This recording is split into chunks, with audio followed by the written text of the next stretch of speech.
ପିଲାମାନେ ଷଷ୍ଠ ଶ୍ରେଣୀ ଅର୍ଦ୍ଧବାର୍ଷିକ ପରୀକ୍ଷା ସାହିତ୍ୟ ଭାଷାର ପ୍ରଶ୍ନପତ୍ର ଆସିଯାଇଛି। ପରୀକ୍ଷା ପୂର୍ବରୁ ଦେଖିନିଅ।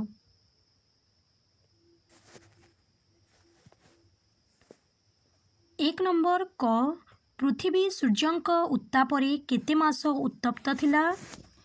ଗାଈ ଗୋଠରେ ଖାଇବା ପାଇଁ ଶ୍ରୀକୃଷ୍ଣ ସାଥିରେ କେଉଁ ଖାଦ୍ୟ ନେଇଯାଇଥିଲେ? ଜନ୍ମଭୂମି କାହା ସହିତ ତୁଳନୀୟ? ପୁରାତନ ଭାରତୀୟ ସଭ୍ୟତାର ପ୍ରାଣକେନ୍ଦ୍ର କିଏ ଥିଲା? ସତ୍ୟନାରାୟଣ ରାଜଗୁରୁ କେଉଁ ଭାବରେ ସୁପରିଚିତ? ସଭରକର କେଉଁ ଦଳ ଗଠନ କରିଥିଲେ? 2 ନମ୍ବର କ ସାଇକେଲ ଚଳାଇବା ବେଳେ କି ପ୍ରକାର ସାବଧାନତା ଅବଲମ୍ବନ କରିବା ଉଚିତ? ଆମେରିକାର ଲୋକଙ୍କଠାରୁ ଶିଖିବା ଭଳି ସବୁଠାରୁ ବଡ଼ କଥାଟି କ'ଣ?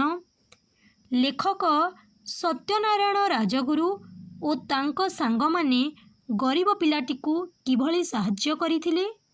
ବନବାଣୀକୁ କାହିଁକି ଭାରତର ବାଣୀ କୁହାଯାଇଛି? ବର୍ଷା ଋତୁକୁ ସକଳ ଋତୁ ମଧ୍ୟରେ ସାର ବୋଲି କବି କାହିଁକି କହିଛନ୍ତି? ମାତା ଯଶୋଦାଙ୍କର ଶ୍ରୀକୃଷ୍ଣଙ୍କ ପ୍ରତି ମାତୃସ୍ନେହ କିପରି ଫୁଟି ଉଠିଛି ଲେଖ। ଜନ୍ମଭୂମି ପ୍ରତି ଆମର କି କି କର୍ତ୍ତବ୍ୟ ରହିଛି? ନମ୍ବର ସରଳ ଭାଷାରେ ବୁଝାଇ ଲେଖ। ତାହା ଲାଗି ଶରୀରର ରକ୍ତବିନ୍ଦୁ ଦାନ ଯେ ନ କରେ କୃତଘ୍ନ ସେ ପଶୁର ସମାନ। କିମ୍ବାରେ ଅଛି ଛତୁ ଯେ ଛତ୍ରପ୍ରାୟ ହୋଇ ରାଜାର ପ୍ରାୟ ଦିଶେ ମହି। ଖ ମହାରାଷ୍ଟ୍ରରେ କ'ଣ ଶିବାଜୀ ପୁନର୍ଜନ୍ମ ଗ୍ରହଣ କଲେ?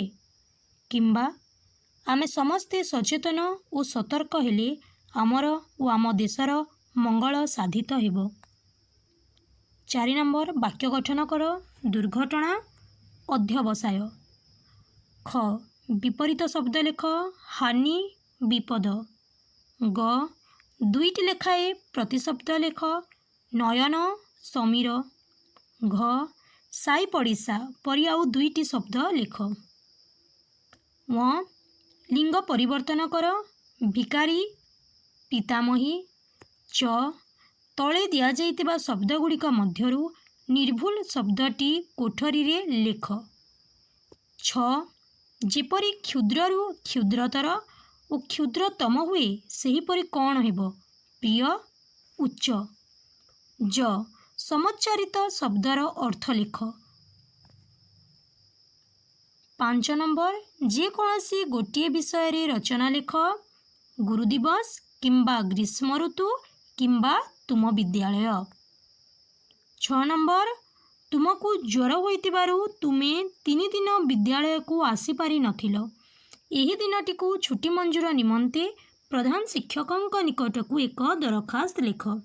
କିମ୍ବା ପ୍ରବଳ ଖରାରେ ଅଂଶୁଘାତରେ ଆକ୍ରାନ୍ତ ସାଙ୍ଗ ବିଷୟରେ ବର୍ଣ୍ଣନା କରି ତୁମ ମାଙ୍କ ନିକଟକୁ ଏକ ପତ୍ର ଲେଖ। ଆଶା କରୁଛି ତମେମାନେ ସବୁ ଏହି ପ୍ରଶ୍ନ ଦେଖିଯାଇଥିବ ଏବଂ ପରୀକ୍ଷାରେ ନିଶ୍ଚିତ ଭଲ କରିବ।